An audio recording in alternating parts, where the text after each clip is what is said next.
लाडक्या बहिणींनो, तुम्हाला आता लाडकी बहीण योजनेसाठी ई-केवायसी करणं बंधनकारक आहे. ती ई-केवायसी तुम्ही घर बसल्या तुमच्याजवळ असणाऱ्या स्मार्टफोनच्या मदतीने करू शकता. ते कसं करायचं हेच मी तुम्हाला या व्हिडिओच्या माध्यमातून डीपमध्ये सांगत आहे. त्यामुळे हा व्हिडिओ तुम्ही शेवटपर्यंत पाहायचा आहे. हा व्हिडिओ पाहत असताना तुम्ही पाहू शकता इथे जी वेबसाईट देण्यात आलेली आहे, या वेबसाईटची लिंक तुम्हाला आपल्या व्हिडिओच्या डिस्क्रिप्शनमध्ये भेटून जाईल. तर त्या लिंकवरती क्लिक करून डायरेक्टली तुम्ही या पेजवरती येणार आहात. आता या पेजवरती आल्याच्यानंतर इथे पाहू शकता मुख्यमंत्री माझी लाडकी बहीण योजनेचे लाभार्थी ई-केवायसी प्रक्रिया पूर्ण करण्यासाठी इथे क्लिक करा, या ऑप्शनवरती क्लिक करायचं आहे. या ऑप्शनवरती क्लिक केल्याच्यानंतर सिंपली इथे तुम्ही पाहू शकता ई-केवायसी मुख्यमंत्री माझी लाडकी बहीण योजना. आता इथे लाभार्थीचा आधार क्रमांक टाकून घ्यायचा, म्हणजे ज्यांची केवायसी करायचं आहे त्यांचा आधार क्रमांक इथे टाकायचा आहे आणि हा कॅप्चा या बॉक्समध्ये टाकून इथे खाली ऑप्शन तुम्ही पाहू शकता मी सहमत आहे, या ऑप्शनवरती आपल्याला टिक मार्क करून घ्यायचं आहे. तर सिंपली मी ही माहिती भरून घेतोय. तुम्ही पाहू शकता मी आधार नंबर कॅप्चा टाकलेला आहे. आता सिंपली सहमत आहे या ऑप्शनवरती क्लिक करून OTP पाठवा, या ऑप्शनवरती मी क्लिक करतोय.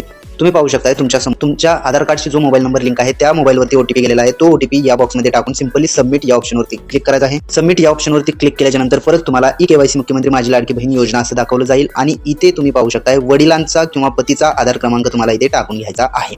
त्यानंतर हा कॅप्चा या बॉक्समध्ये टाकून घ्यायचा आहे. सर्वात पहिले मी टाकून घेतोय. टाकून घेतलेला आहे. आता थोडंसं खाली येतोय. खाली आल्याच्यानंतर परत इथे मी सहमत आहे ऑप्शन आहे, या ऑप्शनवरती क्लिक करून OTP पाठवा, या ऑप्शनवरती क्लिक करायचं आहे.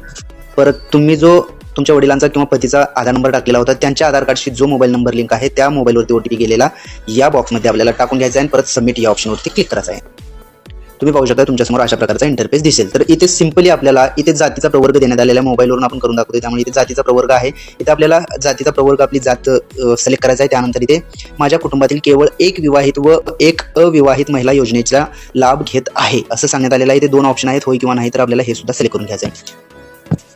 तर तुम्ही पाहू शकता इथे मी जातीचा प्रवर्ग सिलेक्ट केलेला आहे. त्यानंतर माझ्या कुटुंबातील एक विवाहित आणि एक अविवाहित महिला या योजनेचा लाभ घेत आहे. इथे मी होय केलेलं आहे, कारण तुम्हाला सुद्धा क्लिअरली मेन्शन करायचं आहे. जे आहे तेच तुम्हाला होय किंवा नाही करून घ्यायचं आहे. आता आपण थोडंसं खाली येऊयात. इथे खाली आल्याच्यानंतर तुम्ही पाहू शकता भारत सरकार किंवा राज्य सरकारच्या स्थानिक संस्थांमध्ये कार्यरत नाही किंवा सेवानिवृत्तीनंतर निवृत्ती वेतन घेत नाही. इथे सुद्धा होय नाही हे दोन ऑप्शन देण्यात आलेले आहेत. तर इथे सुद्धा आपल्याला इथे होय करून घ्यायचं आहे. हे तिन्ही ऑप्शन तुम्ही समजला असेल. जात प्रवर्गमध्ये तुम्हाला तुमची जात सिलेक्ट करायची आहे. त्यानंतर महिला अविवाहित विवाहित तिथे सुद्धा होय नाही सिलेक्ट करायचं आहे आणि इथेच भारत सरकारच्या स्थानिक संस्थांमध्ये कार्यरत तिथे सुद्धा तुम्हाला होय नाही हे एक्झॅक्टली करायचं आहे. कारण तुम्हाला इथे टिक मार्क तुम्ही पाहू शकता, ब्ल्यू कलरच्या टिक मार्क समोर तुम्ही पाहू शकता उपरोक्त अनुक्रमांक 1-2 मध्ये देण्यात आलेली माहिती खरी असून खोटी आढळल्यास खोटी माहिती दिल्याप्रकरणी सक्त कारवाईस पात्र राहील. म्हणजे तुम्हाला इथे क्लिअर जे आहे तेच लिहायचं आहे, तेच सिलेक्ट करायचं आहे. आता सिंपली हे झाल्याच्या नंतर सबमिट करा या ऑप्शनवरती क्लिक करायचं आहे. तुम्ही पाहू शकता सबमिट करा या ऑप्शनवरती क्लिक केल्याच्या नंतर सक्सेस, तुमची ई-केवायसी पडताळणी यशस्वीरित्या पूर्ण झाली आहे असं तुम्हाला ग्रीन कलरमध्ये मेसेज दाखवला जाईल. तर मित्रांनो, अशा प्रकारे तुम्ही घर बसल्या तुमच्याजवळ असणाऱ्या स्मार्टफोनच्या मदतीने तुम्ही ई-केवायसी